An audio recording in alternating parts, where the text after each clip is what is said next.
Colonel, you better take a look at this radar. What is it, son? I don't know, sir, but it looks like a giant... Dick! Yeah. Take a look out of starboard.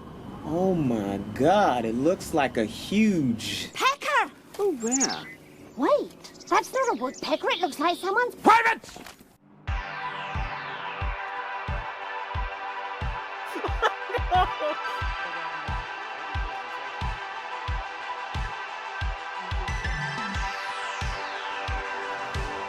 Oh my gosh.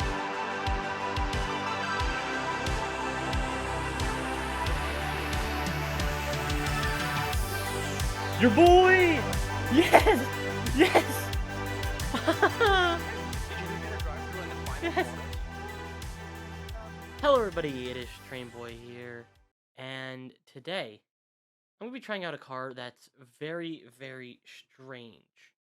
And it has a weird history behind it. It was a Le Mans prototype car, ran in the Garage 56 category. Sadly, not the NASCAR. I would love that, though. That would be great. I saw that thing in real life. It looks dope.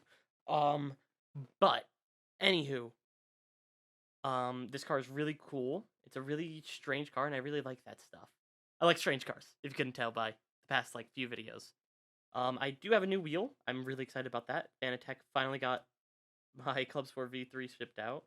And I'm very excited about that. I love this thing. It has been really... It's a solid wheel. It's a very, very solid wheel. But yeah. Let's get right into it. So today, we're going to be trying out this thing. Now, this is the Delta Wing. So, the Delta Wing was a Garage 56 program for the 2012 Le Mans. If you don't know what Garage 56 is, basically, shortest explanation, weird cars for Le Mans. That's Garage 56. They have prototype cars that are different. They're not normal prototype cars or GT cars. They have something that's different about them, and it's really cool. They've had a hydrogen one. They had the NASCAR this year, which that thing's glorious.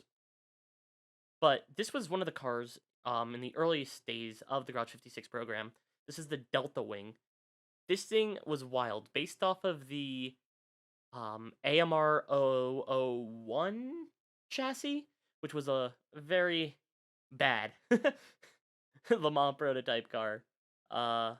This thing was just weird. It took everything that you could think of to try for a car and just did that. It's one of the weirdest cars I've personally ever seen in a game like Assetto Corsa. So what we're going to be trying to do today is we're going to be trying to beat the lap that they set during this race. Now, what they set was a 3:42. So that's my time to beat. Hopefully I can do that. So, let's see what happens. Alright. So here we are in the car. It's a very strange view. Because Le Mans cars have to be a two-seater. And so this car, with its really weird short front end, it looks like a Formula car, but they accidentally took too much off of one side, and they just didn't try and put it back on.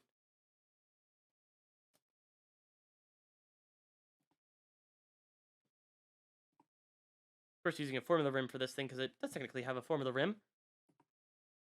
I don't have any sound.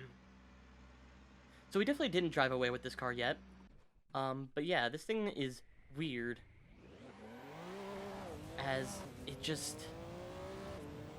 has a turbocharged inline 4 engine provided by Nissan from Nismo.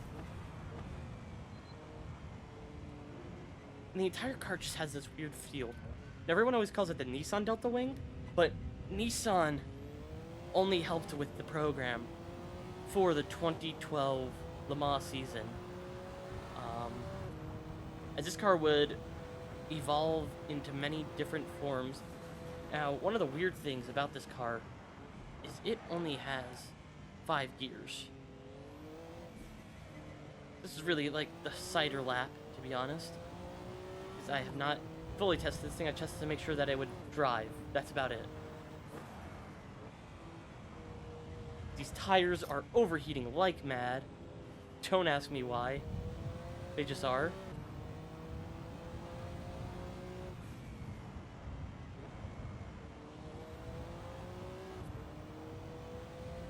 Now, if you couldn't tell already, like I said earlier, I really like weird cars. Weird cars interest me.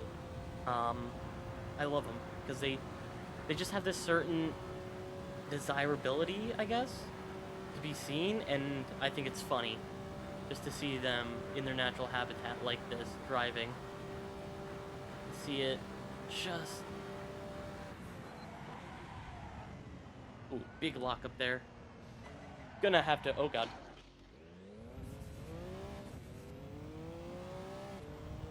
Now, due to this car's weird shape and design, with the front wheels being so close to each other and so narrow, this car has a lot of weird handling characteristics. First off, for some reason, my wheel is showing that I'm having wheel spin constantly right now. I don't know why. That might just be a glitch with the mod? I'm not 100% sure, because this is a mod. This is not a base car.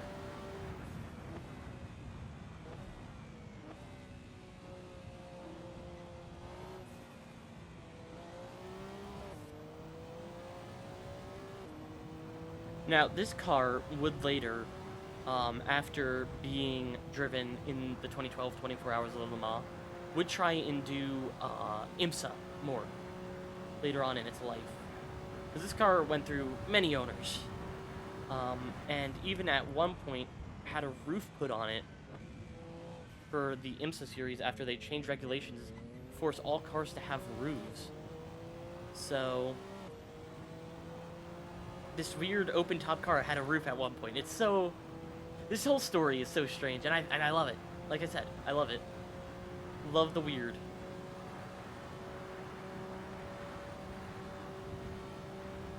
Definitely going to have to change the gearing to make it just a tad bit longer. Coming into Indianapolis. Such a fun corner. Now, one thing that's crazy about this car is it only has about 400 horsepower, but due to its very light stature at just being a little over 1,000 Ks, it's insane because it turns on a dime, to be honest. It's very agile. It doesn't have the same power as, say, an LMP1 car, but it has the agility of one. That's why it didn't do so good when it was in the IMSA series, because they had this thing put up against P1 cars, and it did not work out for it. It was sometimes, whoa, big snap of oversteer. 18 seconds off the leader. Wow. Definitely a lot to work on in this lap.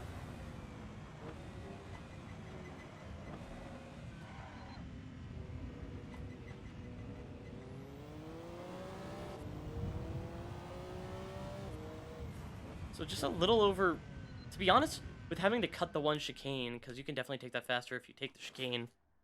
That's not that bad. I don't like these tires, though.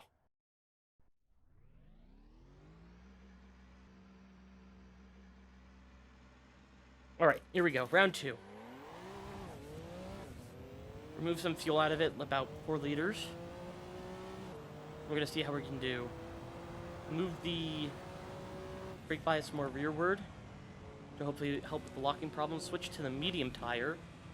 While the softs had a good amount of grip, they were too overheaty.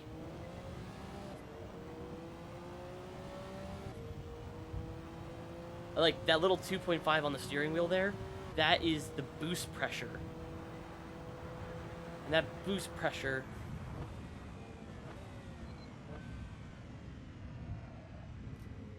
while only something like 2.5 bar, still pretty good. I mean, the turbo does have some good noises. You can hear it just a little bit every single time you shift.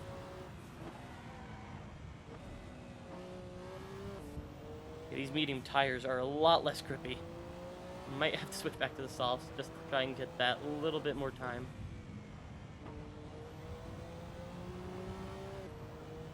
Definitely better on heating, though. They don't overheat like mad. Let's see how fast we can get up to now. We were getting up to like 295 with the last setup. I did lower the car to help with top speed to lengthen those gearing.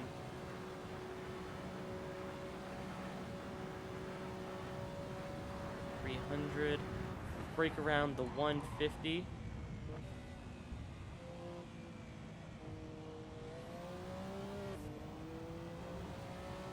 Push out of the corner. It's, to be honest, I used to hate Le Mans with the chicanes, especially on Forza Motorsport 4, where I started personally. I hated I hated it with the chicanes. That was just because I was young and speed was more intriguing than trying to, you know, build a race car. Forza Motorsport 4 was such a good game.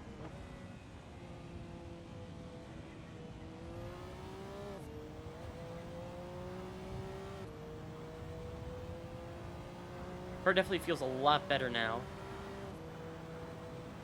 So one thing that did change in 2016 with this car, for like about its final season, was the fact that this car went from a 5-gear car to a 6-gear car, which was a weird switch so late in its lifespan. Oh, very big lockup. Its low-speed cornering ability is incredible, to be honest, because of the tightness of the wheels up front. It's basically like having one bigger wheel up front. So it has great agility in the slow speed, but it is very prone to locking up because of how small those front tires are. I mean, I would have to check, but it'd probably pop up on the screen like the width of those front tires because they're tiny. They're tiny. So one problem I'm starting to notice with this car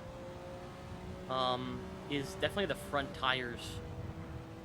Their biggest problem is they heat up quick, but then they cool down quick, which gives them the problem of when you're going into some of the high-speed corners, you don't have much tire temp, but when you're trying to mid-corner, especially after a series of tighter corners, like per se the Porsche curves, it has a problem because the tires just heat up, and I can see where that is definitely would be a problem in a real race situation, as you don't know how warm or cool your tires are going to be when you're going into a corner. And also, it makes your car more prone to lockups like that.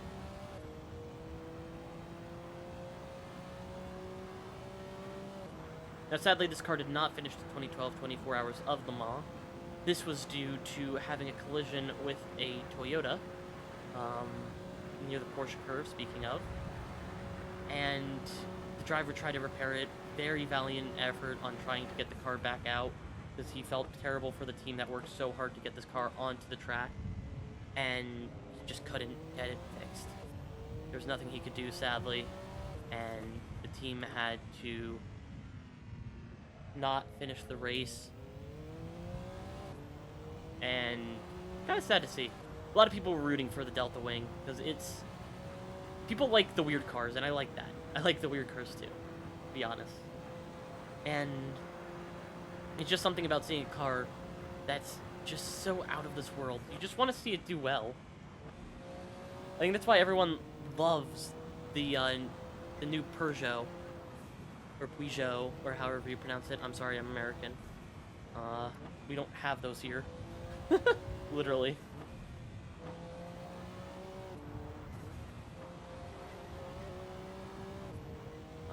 So it's just... people want to see the weird cars do good, because it's funny. It's funny. I'm not even being, like, mean. It's... if the weird car does good, and a new concept is shown that works, people like that. That's why I think the Garage 56 program of Le Mans is such a cool thing, because it just goes to show that the weird things can be really cool, and people will like them. Alright, let's see. Gonna go back to the soft tires, because I feel like they have more grip.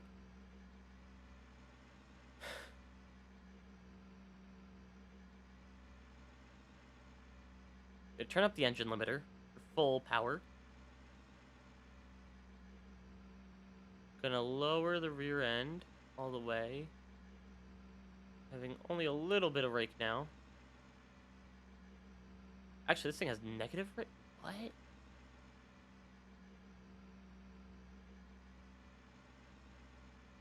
Oh, that's weird. I didn't even notice that. Huh. This car is running a negative rake.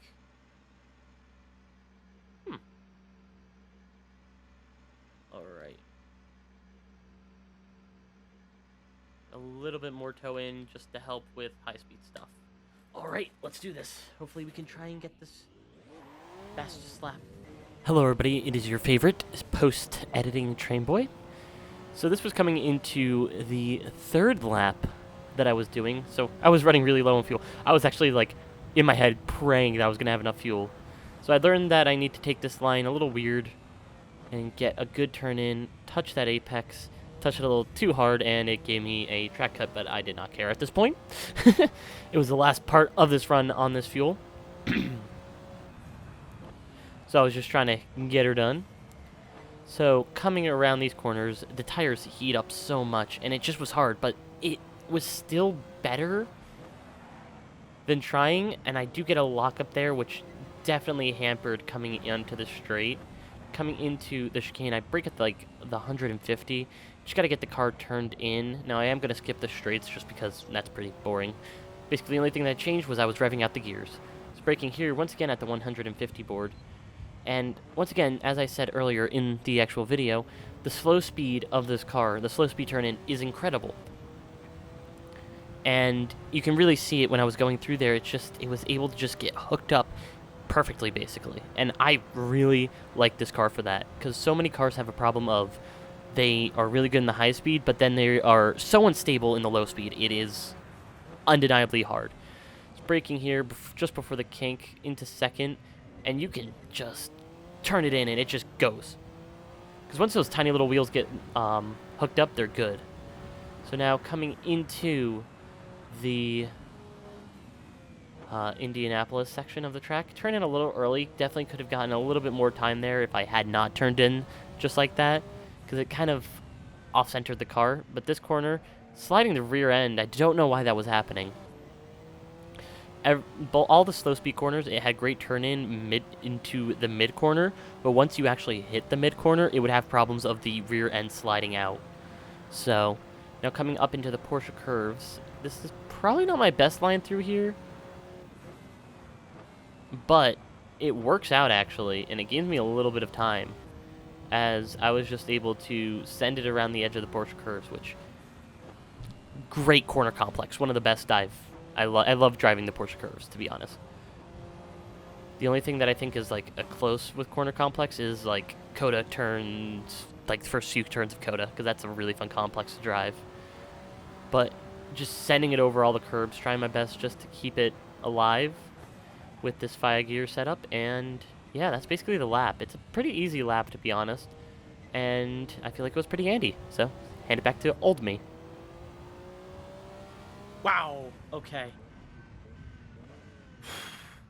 Okay, I went very quiet there, because I was pushing like crazy there. 147.7. Oh, this car is fun. This car is really fun. Oh, and just look at it. It's so funny. I love it. It's such a cool car just to look at and to drive, to be honest. It has very strange handling characteristics that give it like a really quirky, like, just feeling to it. It makes it difficult at some points, but at other points it just makes it this really fun and cool car. And I like that, to be honest. It's also a really fun car to push, to be honest. So, yeah. That's really this car. I was able to get within, like, 2 seconds of their fastest race lap, which... And I was supposed for the quali time, which was about 5 seconds faster, but... That's still crazy, because, you know, professional racing drivers, random guy who just started driving the car. These guys had hours of testing before. If I had more time, definitely could do it. But that's a different time. This is just really fun. This is just something fun to try and see if I could beat the race lap. And the car is an amazing car to drive.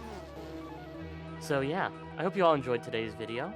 Probably gonna do a little commentary over the end, because I didn't talk for like the last 3 laps. But other than that, I hope you all enjoyed, and I shall see you all next time. Goodbye.